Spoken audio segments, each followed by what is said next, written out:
everyone. I'm Joel Baird, the General Manager of Missoula Community Access Television, inviting you to this wintry edition of Missoula Live. It's Monday, February the 10th right now. And we're going to talk about events coming in the future, but if you see this, it's on every day for 2 weeks, and something had already happened. Sorry, you missed it, but chances are it would come back next year. Kim Anderson has the night off. She's actually visiting her parents in Phoenix. There's a few MCAT things I wanted to bring your attention to. One is our spring flicks. So spring break is coming up in middle March. It's going to be March 16th through the 20th. And in that time, if you're wondering what to do with your children who would ordinarily be at school, we're offering activity from 9 a.m. to 3 p.m. There's a little pre-care at 8:30, thereabouts. You could drop your kids off. And this Spring Flicks is $150. It's 5 days of fun and filmmaking. Most of the time, the kids are going to be doing little skits in and out of the MCAT studio. And then also we have stop animation for them to do.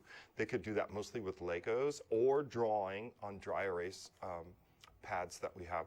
And then they could also have a screening at the end of the week to which you, the parent or caregiver, would be invited. And it's an opportunity for them to give a little presentation on what they did. It's a live show for about a half an hour. If you're interested, you could call us at 542-6228. I haven't put it yet on the website, but we can put it on our Facebook page with a link as to where you can sign up using Submittable. And, oh, just a reminder, I see Scott was showing you the website, which it's not on. Every Saturday from 1 to 5 p.m., MCAT offers similar activity like stop animation, skit making, using the green screen here in the studio. For kids, we think the age for both the Spring Flicks and the Saturday animation, a good age is between 9 and 13 years of age. Sometimes kids are a little younger, rarely are they a little older. But if you think your child would fit in, there's no need for a big deal of registration. It's $10 for the 4 hours. It's drop-in, meaning we're ready for you at 1, and we're tired of you at 5. So you could come anywhere in there. You could come at 2 or 3. You don't need to pre-register or anything. MCAT is located at 500 North Higgins Avenue, which is the northeast corner of Spruce and Higgins. It's the old Missoulian building, kitty corner from Warden's Market, and sort of across from Missoula Textiles. If you need more information about either one of those activities, give us a call at MCAT. The number is 542-6228. And now on with the show. My first guest is Leah. You want to be Fitch Brady, and congratulations. Oh, yes. I just got Brody. Fitch Brody, yes. Brody. Oh, Brady's on my mind. Well, congratulations. Right. Yeah. Thanks so much. Yeah. And I'm just here to tell you about an event we're doing tomorrow. So like I Yeah. said, this might have already passed if you're seeing it after the event. But Right. Tomorrow, February 11th, we'll have an event over at the new Zootown Arts Community Center. Excellent. Beautiful Have you space. been there yet? Yes, I have. Oh my gosh, it is gorgeous. It's amazing, isn't it? Yeah, it's so fun. And the kids area is really like interactive. It's and super. fun. Yeah, love it. So basically, at this event, I'll hold this up. it's being Such a put good on poster. by the Missoula Underage Substance Abuse Prevention Coalition. That's Known as MUSAP. MUSAP, right? Yeah. And basically, what we're doing with that group is trying to help empower youth to make healthy choices around substances. We don't do the stereotypical what you might think of, substance abuse prevention. Way back in the day, it used to be the DARE program, like just say no. Yeah, that's right. And that stuff we know just really doesn't work. If you tell a kid to just say no and to not do something, that's not going to make them really not want to do it, right? It actually makes them more curious about what can I do? Like what happens when you do that? Yeah, exactly. So in this, we're going to be talking about the power of community, the power of parents and other adults to really help kids make those healthy choices. Those are having conversations with kids about like the choices that you might be presented with, talking about peer pressure, talking about why people decide to use drugs, and then what it can actually do to your brain. So that is kind of the topic of the night. We'll be having dinner.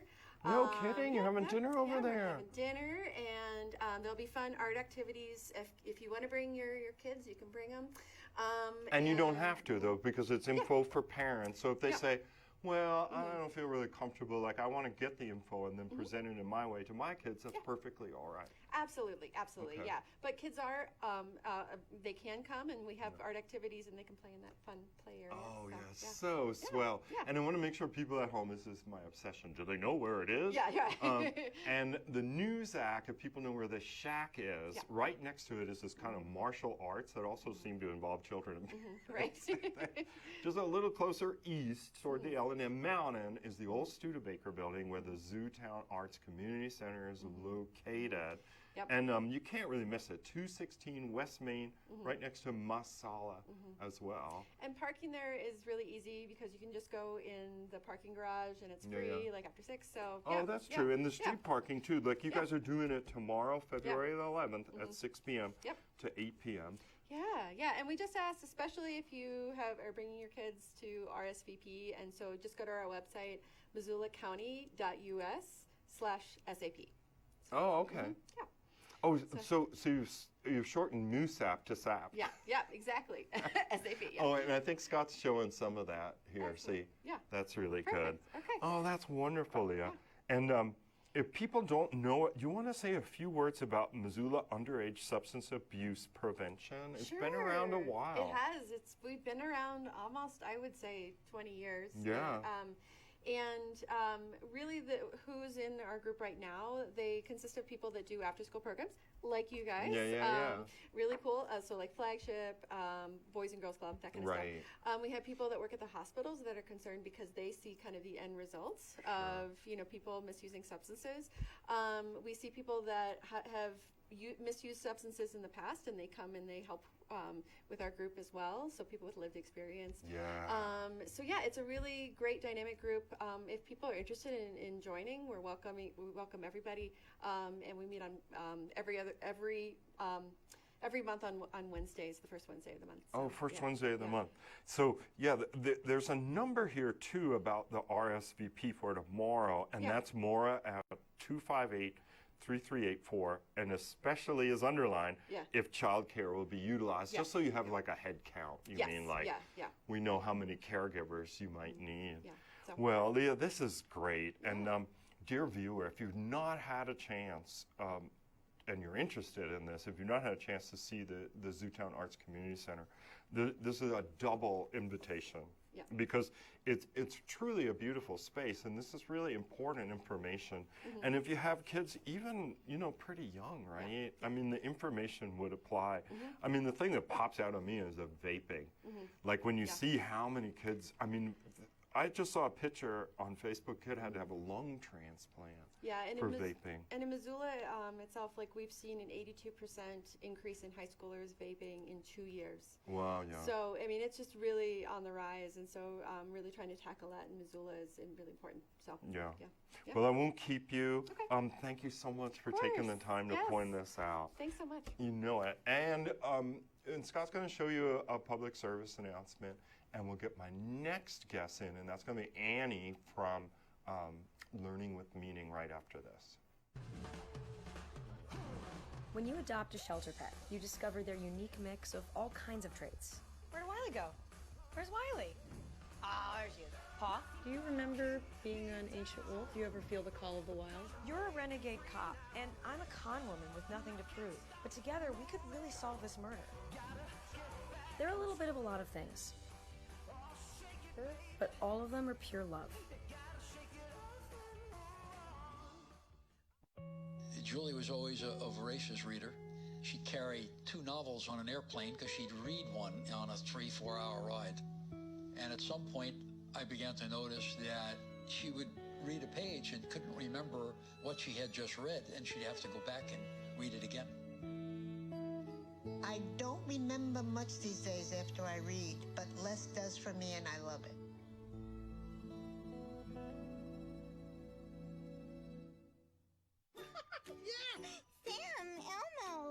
Julia, are you ready to play band with us? I'm gonna play my clarinet. And Elmo's gonna play his drum.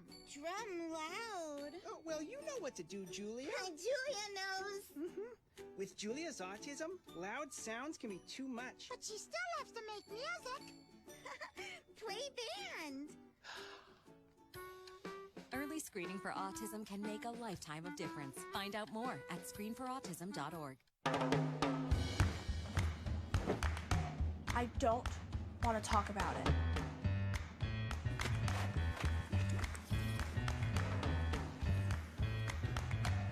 I don't want to talk about it.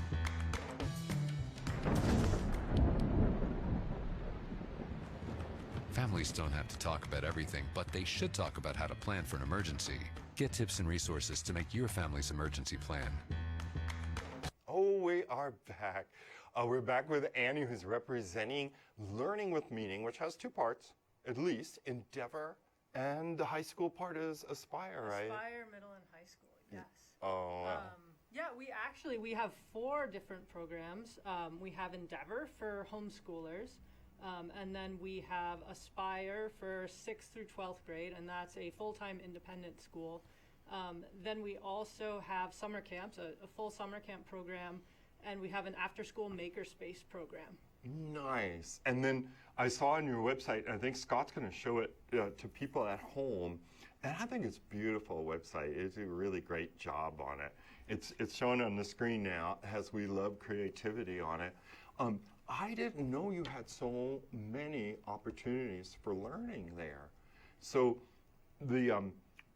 tell us a little more, for instance, about the 6th through 12th grader. And is that what you mentioned you had a good announcement about? Yeah, so actually our program for 6th through 12th grade has been running for 3 years now.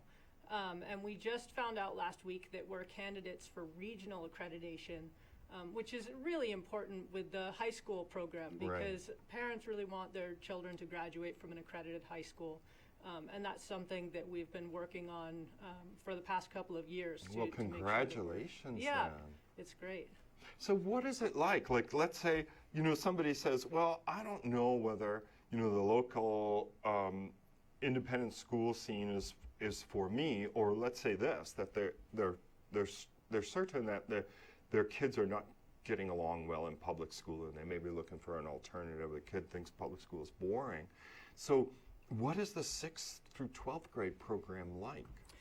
Well, we think first and foremost that kids should enjoy their school day. Just like if an adult were to go to a job that they didn't enjoy, it would be really difficult to go every day. Right. And it makes life just hard. So that's really important to us that our students are happy, that our students are engaged, and that our students feel like they're a part of their learning. So we're a democratic school, and in that sense, it means that the kids just participate in every single decision that we make. So they get to help us to decide the curriculum. They get to help us to decide how to raise funds for the school and how to spend those funds. Really, everything that we do, the students are 100% involved. Oh, that's very cool. When I was going to high school in the 70s, there was like an influential tact on learning that did seem to be somewhat student-based, but I suppose I'd call it enthusiasm-based. That there were a lot of kids that just didn't like the grind of going to school, and we had something called SWAS, which stood for School Within a School. And from that core, we had teachers that kind of functioned more like mentors. We were on like a first-name basis, and we had some classes like, let's say, in social studies and stuff, where we had choices of areas that we could pursue more than others and such. And then we took within the school, we took also regular classes as well. But I really enjoyed it. I can't remember, what had attracted me to it. And I think of the novelty, of it. And so is your class size relatively small, and are they kind of mixed together like a one-room schoolroom type deal? It is for right now. Right now we have 20 students in our high school program, and we hope to grow to about 100 students. Wow. But for the moment, we have a combined high school classroom for math and for English, and then a combined middle school classroom for some of our experiential programs. So we have a film program, we have an outdoor education program, and we have a robotics and engineering program. Wow, nice. And all of those are completely hands-on, and but those programs are combined for our middle and our high school students. And where are you guys located? So right now we are located over by the mall. We share a space with Missoula Taekwondo Center. But we are in the process of looking for a bigger space because that's a great space for 20 students and not a great space for 100 students. Oh, sure. So that's ambitious, but that's great. Yeah, we're looking for something that is a little bit more suitable. And do you conduct like the same parallel sort of day as is done in Missoula County Public Schools? I think it's similar. We do have similar graduation requirements as the Missoula County Public Schools, and we generally do our academic classes in the morning and then more of our experiential classes in the afternoon. Some of our classes, like our film program, you need several hours to really set up to film something and rehearse and do all of that stuff. And then our outdoor education program, they actually leave campus and go to different locations, so that takes some time. Yeah. So let's say somebody's watching and they're sort of like, wow, I'm kind of interested in the school part, and we should, briefly talk about the other parts of what you offer. Should the best way is just give a call and talk to you about the program and so on? Absolutely. Because we're such a different kind of school environment, it's really important that families and students are a good fit for our environment. So we really encourage not just parents, but students as well to come by and see what we're doing and spend a day there and really, learn as much as they possibly can. We're always giving tours. We're always, talking on the phone and just answering as many questions as we can. And then, so that's Aspire, right? That part of the function. And then Endeavor, I know kids have come here and worked with Scott in the past, using stuff in the studio and so on. We did. So actually 4 years ago, we made a zombie movie at MCAT. And we spent, I think, 4 weeks in the winter filming our zombie movie here. So this was actually the set of our movie at one point. And that was back when Endeavor was all that we had. Everything that we have now grew from Endeavor. Which was like Endeavor, is it if someone is doing a homeschool, like a group of parents or something, they would use Endeavor as an auxiliary, as an enlargement of what they're doing at home? Right, exactly. So all of the classes that we offer, especially for that K through 5 age or 5th grade age, is really homeschool enrichment programs. So there are different classes that are interest-based that their kids can really come and enjoy.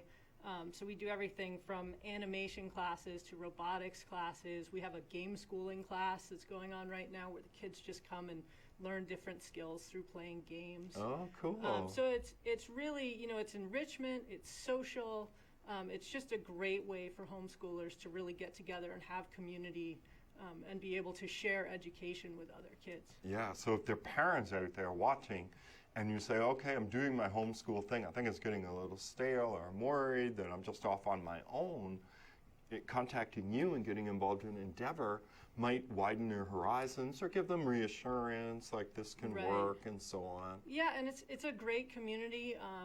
We're on a quarter-based system, so we have new classes every 8 weeks. And this quarter we have 60 homeschoolers enrolled. Oh, that's great. So it really is, just a great peer group. Yeah. Well, I do remember from those days, that I was in school, we did some educational philosophy foraging. And something I remember very distinctly about that is it really an educational success if you teach kids things that they hate and will never go back to? And that they'll forget. Yeah, well, immediately. They'll forget with a vengeance. Right.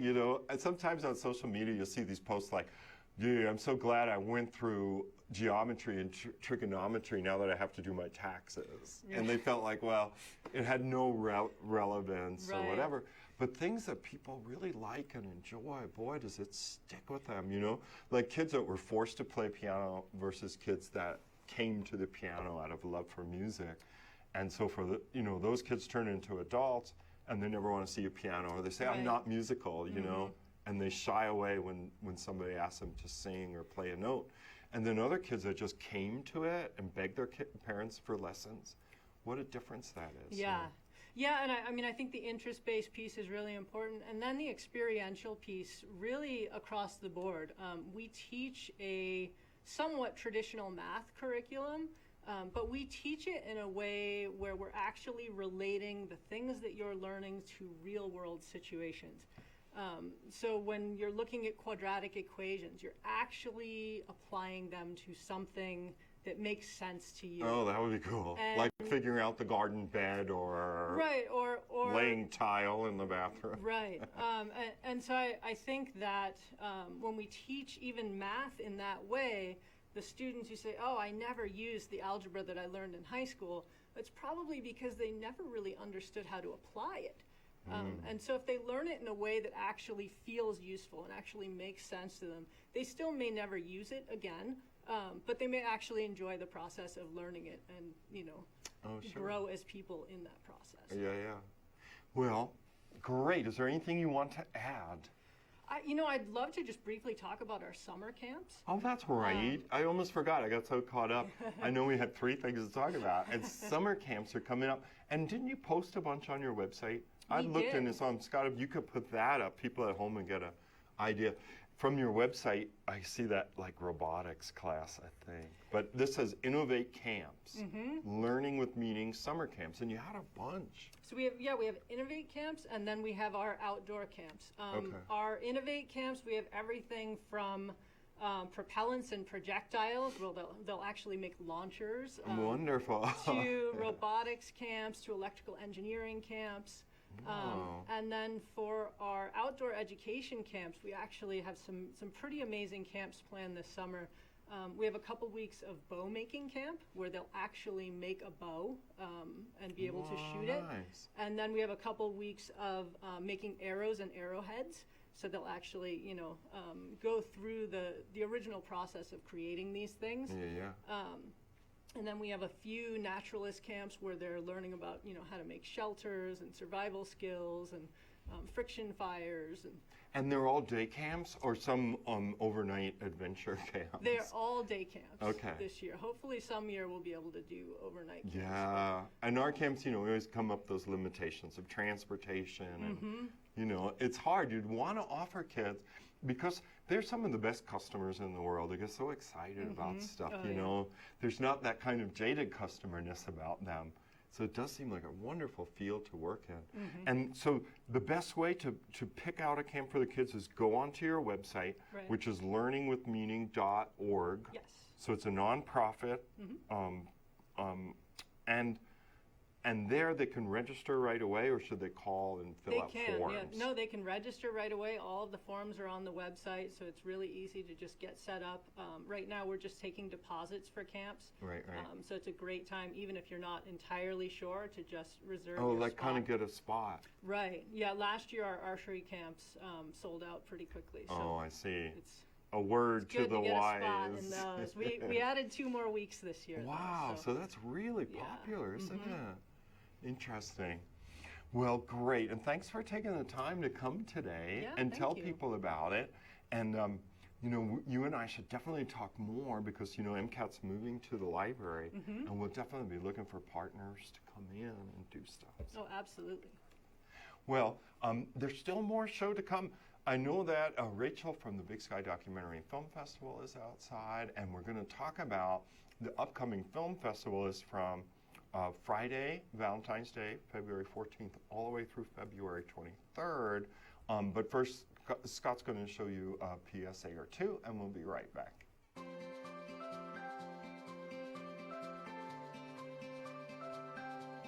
Simply asking them, how are you? How are you feeling? Just say, hey, how are you today? And are you doing all right? Just those little things can help somebody. Ask them how to listen. For instance, when I'm talking to somebody I love, I ask them, what makes you feel heard? I had a girlfriend when I was in high school who struggled with an eating disorder, and I knew it because I could see it. And I didn't really know what to say, but I just spent time with her. 10 years later, she told me that was what she needed at the time, and she was glad that I was just there, and I spent time with her. And so that's really my advice, even as a mental health professional, is often to just be there, love the person, say that you're there for them, just start the conversation, because that's better than not starting.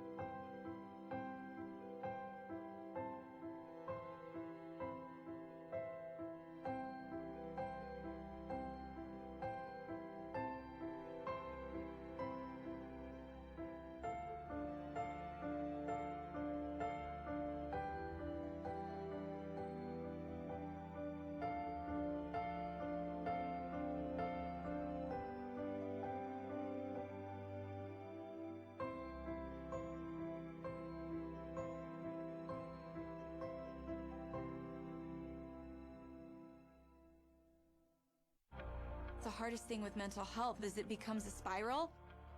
And sometimes all you literally need is a little catalyst to like help you to stop. When I'm in pain or when I'm suffering, like I have a really hard time reaching out and asking for help.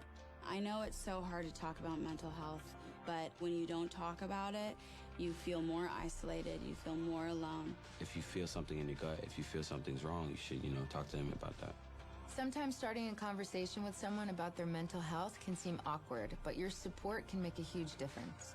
And I think that that's hopeful in those really dark times. You might not know what to say, but there are a lot of things you can say to open things up. I know you're going through some stuff, and I want you to know I'm here. I deal with the same issues as well. Maybe it's me, but I was wondering if you're all right. Learn more about how to start the conversation at seizetheawkward.org. And we are back with Rachel Gregg. Thank you so much for taking the time. You must be so busy getting the Big Sky Documentary Film Festival off to another year. Yeah. This is the 17th annual, people. You want to tell people a little bit about it? Let's imagine they've been hiding under the Missoula Rock. Okay. And they don't know anything about the Big Sky Documentary Film Festival. Okay, sure. 17th year. We'll start on Friday the 14th, and from there we'll show 149 films over 10 days in 4 theaters with lots and lots of filmmakers in attendance, lots and lots of opportunities to talk to those people, to engage with the community. And a huge range of films coming to the festival this year. It's always, I think we have films from 34 countries this year, as well as all over the nation. It's really amazing. It's so, it's really built up from humble origins to sort of like a world-class festival, don't you think? Yeah, we're definitely a destination for nonfiction filmmakers. Yeah. We've incorporated a conference in the last few years for filmmakers. We do a lot of youth education as well. So we're, for many years we've been sort of instructing the next generation of fans of I Big guess Sky you're right about that. filmmakers. And so I think we're starting to see that come to fruition. And it's an interesting confluence in technology, like back in the day, back when I did the Crystal Theater, all the films were films. And they were extremely heavy. And getting them here was a big deal. It was very expensive. The films were broken up, dear viewer, indulge me, into 20-minute reels. And sometimes, there'd be 5 or 6 of them. The average feature documentary was never that long. It would be unusual. But anyway, this whole deal was very expensive, and documentary film was kind of a rarity. The exhibitor was taking a chance. I remember My Brother's Keeper was this classic film that we had shown at the Crystal Theater, maybe in the mid-90s or whenever it had come out.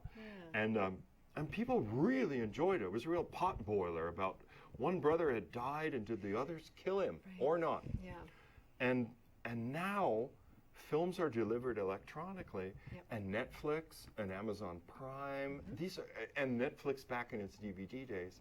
But people, it seems to have created a documentary audience that didn't exist before. Yeah. People say, I'm not getting out of my house and going to the theater to watch a documentary, but I will sit here and watch one on TV. Right. Yeah, the more accessible it's become, the bigger the appetite has become as well for nonfiction. People just didn't even know that they loved documentary. Because And they put people in seats now. Yeah, They actually do come out. It's huge. I to mean, do there's upward of 20,000 people coming to the festival Is now. that That includes right? all of the students that we reach during the fest too, but it's amazing. Because you really did make a point, right, to reach out to administrators and educators to bring the kids in, just as they have for the International Wildlife Film Festival.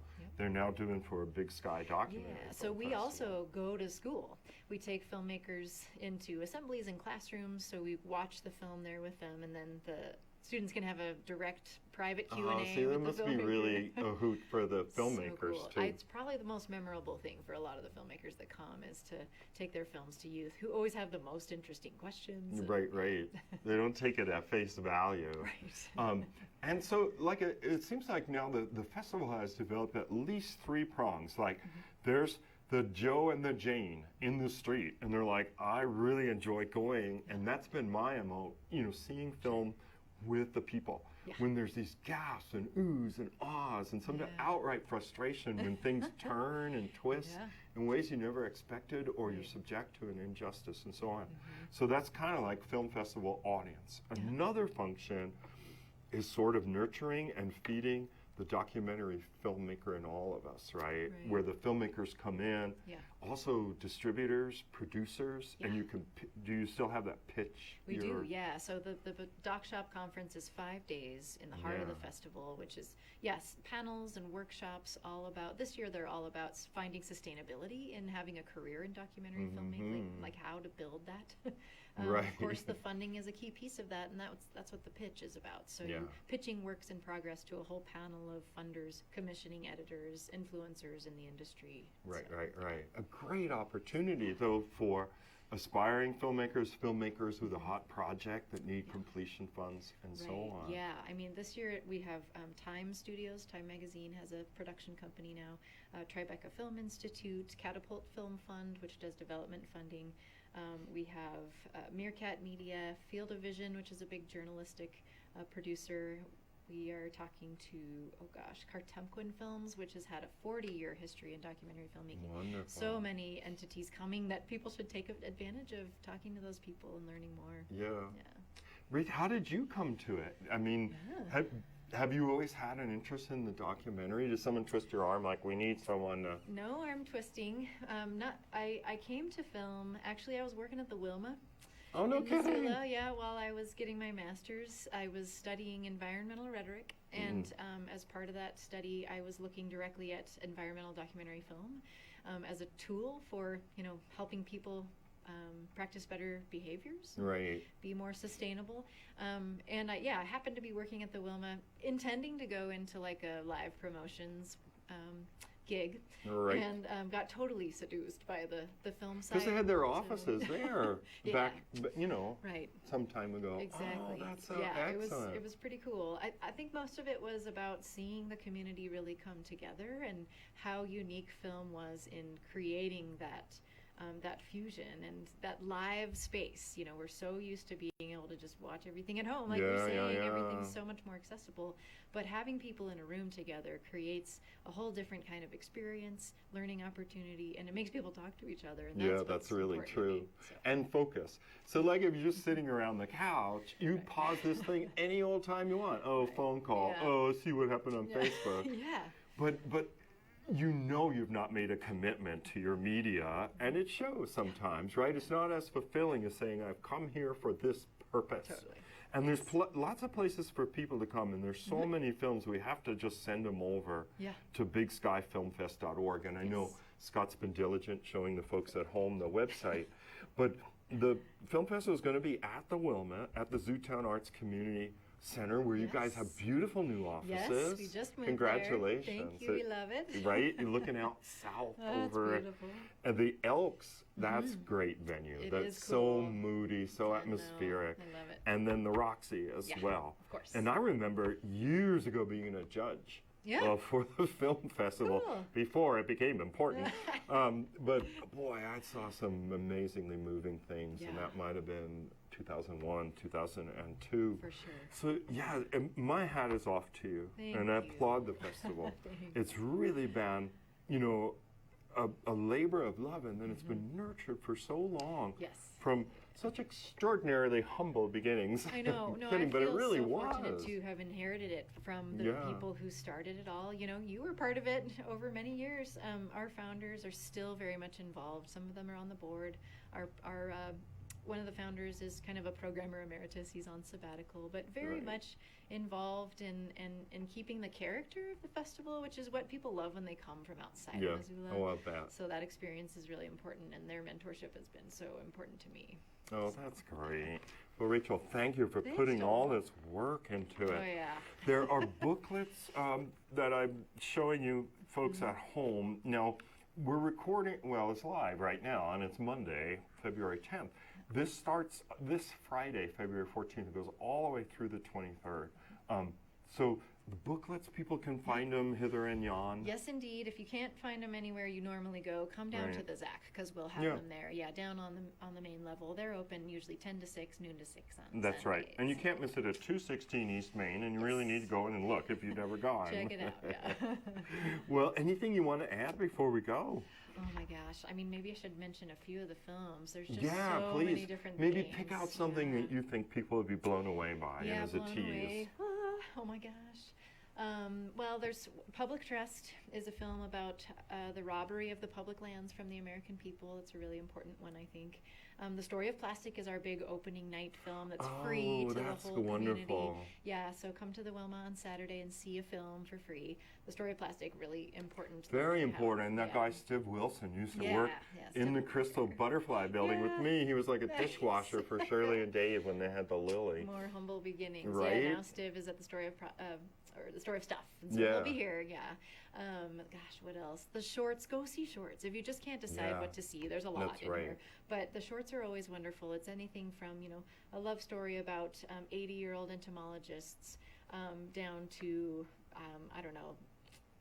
urban roller skating rinks and immigrant stories. And it's just all over the map, fly fishing in indigenous communities. It's just so much to choose from. We tried to do a little bit more lighthearted stuff this year. Documentary can be heavy, so we're mindful about that, of course, but so many amazing stories, so many artists coming. Go meet them.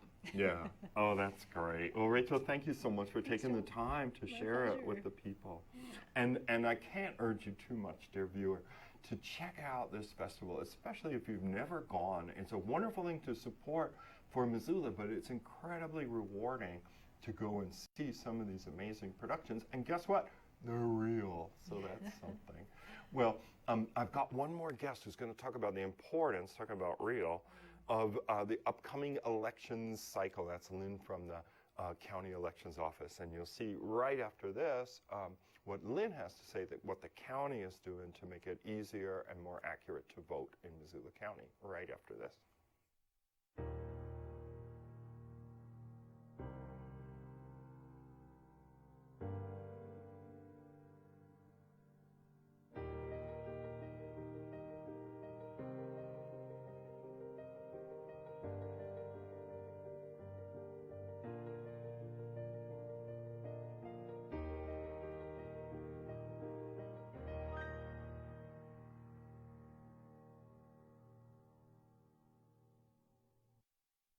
Hey, Kevin, you thinking about retirement? I'd love to, but I'm pretty busy with all this. Yeah. Hey, let's meet our retirement coach, Avo. A is for taking action. Not anxiety? No, Kevin, you're gonna be fine. You sing? Barely. V is for variety. And you dance? Sort of. Come on. O is for optimize your savings. Let Avo lead the way. Visit aceyourretirement.org today. Nice.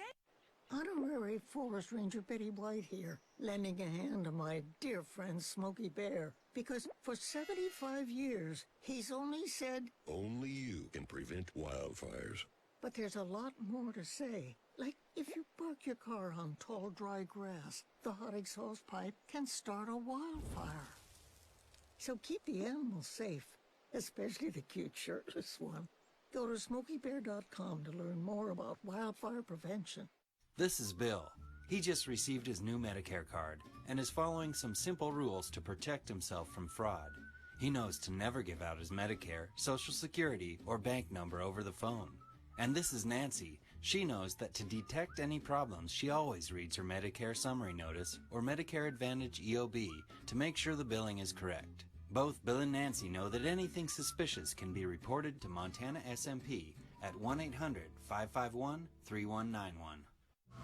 Okay, we are back. So then we're going to talk about election judges. Is that's the super focus, right? That is. Well, right now, thanks for having me, by the way. Thank you so much for taking the time. We are about, it's hard to believe, but we're just a little bit over 100 days from the primary election. Oh my gosh. I know, right? I can't believe that either. It's almost here. So that's going to be June 2nd here in Montana. Right. You probably, I think most Missoulians are aware, there's lots and lots of Missoulians who vote via the mail. Yeah. You know, they get their ballots. They like that. I do. They do. And I would, you know, and it's probably about 2/3. I mean, it's quite a few folks, but there are still thousands of Missoula County registered voters who like to vote at their polling place. Yeah. And if we're going to have those polling places and having polling places open, we need to have staff, and that's Right. election judges. And so election judges, if you think about when you go to vote at the polling place, they're the folks who greet you. They look you up in the register. You know, you sign in. They issue you the ballot. They explain how the machine works. All those good folks. So that's what we're. They're all judges. Sometimes there's other folks at polling places. Yeah. But we're focusing on the election judges. Okay. Yeah. And so our goal was 600 folks signing up for training. Yeah. We had that first burst. We had about 400 people sign up, which was awesome. Really great. Things have kind of plateaued a little bit since then. Oh, I see. There's training throughout March. We'll do it throughout March, all different times a day, all different days of the week to accommodate, anybody who's interested in training. Election judging, I look at it as it's a great way to. It's paid public service. There's a little bit of payment, not a lot. Oh, I didn't know but that. Yeah, it is paid. Huh? Some folks opt not to take. Yeah, payment. they say, well, please, just right, keep it. Exactly. So, but I view it as it's a great way to serve my community with a really manageable time commitment. Yeah. We ask judges to go through training, and you have to go through training every 2 years, even if you've been a judge before. Just like a refresher course. And I understand, that our MCAT's Run made you guys a training video, and now you're seeking to update it and make sure it's we are exactly, and that's a great segue into why folks have to go through training every 2 years because election law may change. Yeah. There may just be changes to rules or just protocols or the way that we help voters. So even if you've been a judge before, you need to go through training every 2 years. Like I said, I think it's a great way to serve your community with a limited time commitment. So there's training. Yeah. And then we ask folks to work the primary, which is June 2nd, and the general election, which is November 3rd. And, you can work a full day. Right, you can work a half a day. Okay. Some folks work with their, husbands and wives will work together, or friends, or mothers and children, or, things like that. What I love is typically you work at your polling place in your neighborhood. Oh, that's kind of nice. No, it's super cool. And, and you get to see your neighbors. And there's also a sort of, I think, a logistical element to it. If you come into the polling place and say, well, hi, I'm Lynn Solomon and I'm here to vote. Right. I'll know, no, you're not. Lynn's my neighbor. Those kind of things. So. I didn't think of that. Yeah. I don't know.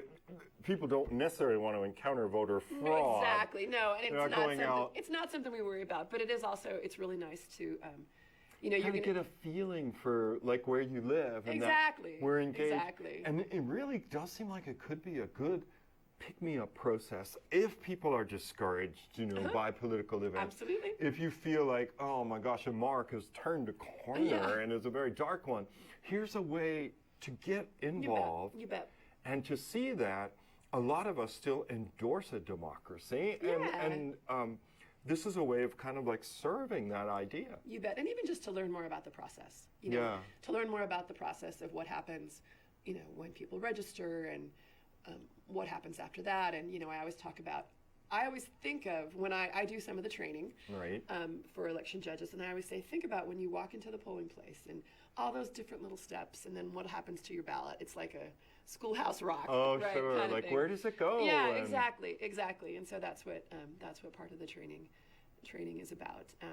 And then the other elements might be, people can't influence polling places. There's a certain distance or something. Yep. If you have signs or surveys. And sometimes people want, what do they call that? Exit poll surveys, right? And we tackle all that in training. There is such a thing. Montana has a very specific law about electioneering, which is 100 feet. Yeah. So if there's someone out there with a button saying vote for Yeah, dog catcher. whomever. Right, exactly. There's there's rules about that. And acceptable IDs or what all to those do. things. Yep. Oh dear, you're not on my roll. Right. And there's usually an explanation for that. We can usually get to the bottom of it. Yeah. We have our more experienced judges are our polling place managers. We don't have brand new judges being polling place managers. Brand new judges are typically going to be the people who greet people when they come in, look them up in the register. I obviously like to talk a lot. So when I've been a judge, I'm the one who does the explanation. So whatever folks are comfortable Yeah, with. nothing too heavy, nothing to get in the way of conversation. Right. And you can choose when you say, yes, okay, they've got me sold, I believe in democracy, I will become an election judge, they could say, well, I'm really comfortable with this role. Exactly. I'd rather be just like the greeter the first time out or even something. if, sometimes people might not want to be on their feet the whole time. Or, even that, I have terrible handwriting. They don't want me near the poll book because it's indecipherable. And people would learn, like, what's an acceptable form of ID. Exactly. And it does remind me, to urge people to look up their voting status well in advance, and that you could go on a website or something. Yeah, we have a couple different websites. MissoulaVotes.com. MissoulaVotes.com is the sort of overall website for the Missoula County Elections Office. Specifically for election judging is MissoulaElectionJudge.com, singular. MissoulaElectionJudge.com. Okay, that's really easy, though. It's really easy, and that's where people can go on and they can sign up for the training. There's a little calendar on there. You can see if there's an event that's full, or so if you want to sign up for election judge training. Is this it? On the screen there, I see it. I'm not sure if that's the one you mentioned. That's MissoulaVotes.com. Okay. Yeah, but we also and then the other is MissoulaElectionJudge.com. Election Judge, Scott. Yeah. I don't know if you have time to type all that out, but it'd be nice to show people. Yeah. And then you moved to a new place. Yes. So there was the fairgrounds for a while. I did a show out there. Right. Some years ago. Gosh, Right. it could have been.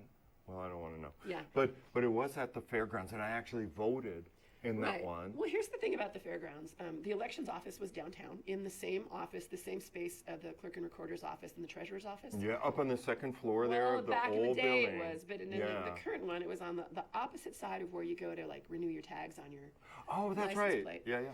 Obviously, for late registration and for training and special events, that's just not feasible in terms of parking and accessibility. So every election season, the election staff would relocate themselves out to the fairgrounds. And we've known for a long time that elections really did need its own space. Yeah. And so that's just happened here in the last few months. It's nice to be in there and have lots of room for training and ballot prep and all those different things. So yes, that's been a big deal, the move, but it's great to be in that space. Oh, good. Yeah. It is a bit. We're anticipating our move to the library. Isn't it exciting? Yeah. It's exciting and somewhat trepidatious. Absolutely. The reality of it, but it always works out. There you go. You go. One other thing I always just like to tell people, like you mentioned, to check on your registration. Yeah. People can think about how do they want their voting experience to be this year? Do they want to vote in person at a polling place? Do they want to vote via the mail? Yeah. Do they want to vote early? You can vote in person and vote early.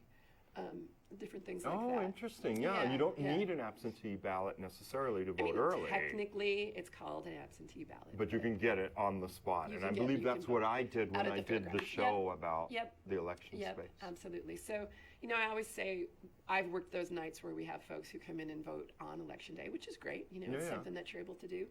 But some people, they don't like to wait in line. Well, there's lots of options if you don't want to wait in line. You can vote early. You can vote at your regular polling place. You can vote via the mail. So, and this is the time to figure that out. Yes. This is the time to update your address. If you've had an address change or a name change, since you've last registered. If you vote via the mail, what's your mailing address? Some folks, they go away for school. We need to mail them their ballot. They go away for the winter. They may have a different mailing address. Yeah, absolutely. So all those things. And this is really, the time to tackle that is now. Right. Don't wait.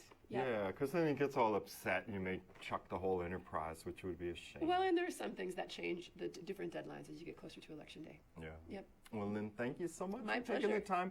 We'll have you back closer to the time. I would love that. I would love that. Great. So my final guest is Jessie Rogers, and we pre-recorded a little clip because she came early, but she has interesting stuff to say about a new exhibit at the Historical Museum at Fort Missoula. So here's Jessie Rogers visiting about that.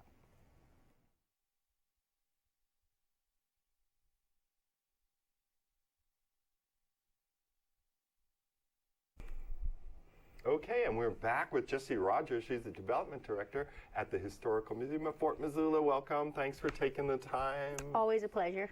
Well, so when we last left off, there was an interesting exhibit at the Historical Museum regarding the history of Jewish people in Missoula, right? Yes, it's really been rather fascinating. So our curator, Ted, has been working with Bert and Paul, and it's the uncovered Jewish history of Missoula specifically, but also really around Montana. So the Jewish community really started in Helena in the mid-1800s and then started diversifying and going through the different towns. The first mayor of Butte was a Jewish man. So I didn't know that. That sounds very cosmopolitan, as Butte always is. So, and that's what's really been fascinating, is the more that we have been able to, through Bert and Paul, dig into this history and talk to the different descendants of the folks of the Jewish community in our area, we've really been able to uncover a lot of fascinating facts, and Missoula really wouldn't be what it is today without these amazing people who really started the grassroots of so many organizations, businesses, downtown associations, everything. So we're really excited to bring this exhibit out, and potentially that we can be doing some more programming throughout the year. But by midweek this week, we should be able to have the full exhibit up, and it is called Leisure's Footsteps. Leisure's Footsteps. So it's not like leisure, like free time. It's the name of somebody. Yes, and that is a Mr. Leisure, and he was one of the first Jewish men in town. Yes. Oh, it's showing. He's showing the website. It has the oldest surviving. Yes, and that's the other thing that we're doing, of course. There's so much to talk about. I know. But definitely come out, follow us on Facebook, sign up for our newsletter on our website, and then you'll be able to get these facts as they come out. So, you know, when we are opening new exhibits, you'll be in the know. And we're open right now 12 to 5. Tuesday through Sunday, so about later this week you'll be able to see the exhibit in full, and we're really excited to bring it to the community. And the exhibit you mentioned last time you were visiting, it consists of a lot of collage photos and also words, paragraphs, descriptors. There's a lot of everything. So there's photography, there's also, you know, newspaper clippings, there's a lot of text. So if you're going to come to see it, because this is really the uncovered history of the Jewish community in Missoula, so there's a lot to really immerse yourself in. So when you come in, expect to take an hour or so. It's not the biggest exhibit. It is in our orientation gallery, but it's a real in-depth exhibit. Right. So, and in addition to that, we're always doing things at the museum. So while the winter time is a bit slower, we've also done some additions to some of our current exhibits. One of them we're really excited about is the addition to the 25th Infantry exhibit. And the 25th Infantry, as some of you may know, is the African American Bicycle Corps that were here in the late 1800s, and they did their first ride testing the Spalding bicycles from here to Yellowstone. Yeah. And then they wanted to try to see how they would work in a military-esque situation, so they decided to ride from here to St. Louis, Missouri. So it's their story, and we haven't really been able to put a lot of faces to names, names to faces about these gentlemen who were part of the 25th. So our museum assistant, Anne, has been digging through our collections, through books, through everything, and she's put together a really neat, you know, smaller exhibit on the people of the 25th Infantry in celebration of Black History Month. So these are the men, it's who they are, where they, you know, were born, where they came from, where they went after Missoula. So it's also a fascinating addition to the history of our area. Oh, that's great. And we saw on the screen just moments earlier a picture of that locomotive. Yes. You want to tell people about the locomotive? So Save the Train is still happening. We're so excited and thankful for our community for helping us fully fund Phase 1, which was to get our protective display shed, and we will be breaking ground next month. Wow, permits are in, where I'm making calls. We'll be out there getting her going soon, and hope to have the structure done by our 4th of July celebration. So everyone cross your fingers. But Phase 2 is where we're really going to kick off here in the next month or so for fundraising, is the true restoration of the train. So we're looking at about $75,000 to $100,000 or so. Cool. Right, you can do it. I mean, the thing is, though, is like that is unattainable, because we could spend $500,000 on old number 7 and she would be looking good. Right. But we're looking at it as a full cosmetic and a partial mechanical restoration. So we'll be able to demonstrate her amazing mechanical technology of the time, but she's not going to be zooming around the fort. I know a lot of folks want us to. Yeah. For now, she's the an objective artifact. is cosmetic, beautiful paint jobs, things like A restore. real restoration, because if we Yeah. don't do it now, then she's not going to be around for another like 100 rust years. out or something. Yep, she's going to go into the dirt. Right. So our plan is we need to raise about $75,000 to $100,000 to really restore, so that generations to come can come out and really embrace number 7 and what built this town. So we're super excited about that. We've already got, donations are coming in. So at any time people want to support Save the Train, they can. And all those funds, it's a neat part about the Historical Museum is when you make a donation to the Friends, 100% of those funds goes to that project. There's no administrative costs or anything like that, because of our lovely county voted to have a mill levy that operates the museum. Yeah. So the Friends, it's all going to the programs. All gravy, Yes. as they say. So it's really exciting that I'm looking forward to it. I think there's a lot of opportunity for people to, adopt something, to get really close emotional connection to the train and say, my father did such and such and he worked on the train and I want to adopt the stack or a door or a window. Or Where did that train come from? Did I see the word Willamette on the website? So it came from Portland Iron and Steel Company in 1923. So May 10th, 1993, number 3 at that time, because it was bought by Western Lumber Company, rolled into Arthur Spur. And so May 10th, 2023 will be her 100th birthday. Whoa. Worked at Western Lumber Company for several years, and that was owned by Clark at the time. After his death, that was sold off, and it is a Willamette. And then after that, ultimately, there was a few changes. Anaconda bought the lumber mill right over here on the Blackfoot. Oh, yeah. And they renamed it number 7. So that's where the number 7 comes. It came to Montana as a 3, and then it got transformed into number 7 as it worked for Anaconda. And then in about 48 is when trucks were starting to come in and take over after the war. There was a surplus of heavy-duty machine trucks, and those started being used into the woods a lot more than trains, and so the trains were retired. Oh, so this is a very local train. It never worked more than 80 miles from Missoula. This train is a child of the Missoula Valley. And the thing is that huge stack that you see on it, it's a Hunter Radley stack. That was custom designed for the Western Mountains because it is literally a spark arrestor. And so it was designed for this area so that it wouldn't start wildfires. That's really nice, too, isn't so there's all the technology that goes into this train, the real close connection it has to our community, Western Montana, and the fascinating history that's popping out of this. Like, I didn't know there were 2 mills kind of in the Bonner area. They overlapped for a little while, and they didn't really like each other. Oh, they're competing or something. So there's just like all these little tidbits that we're getting, and there's, so many people that remember in 1954 when they filmed Timberjack up in Bonner and up through the Blackfoot. And, I've had people write in and say, I was in 3rd grade and our school field trip went to check out the filming of Timberjack. And should we talk about the potential screening, or is that cat out of the bag? Well, I think I'll be back. Okay, yeah, there's some details, dear viewer, that may emerge regarding that film, Timberjack, in connection with the Historical Museum of Fort Missoula. Well, we almost reached our 10-minute mark. Is there anything you want to add?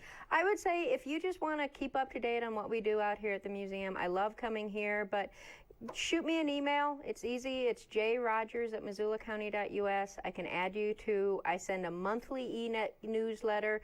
I don't spam you, but it just lets you know what's going on for the month at your museum, or, follow us on Facebook.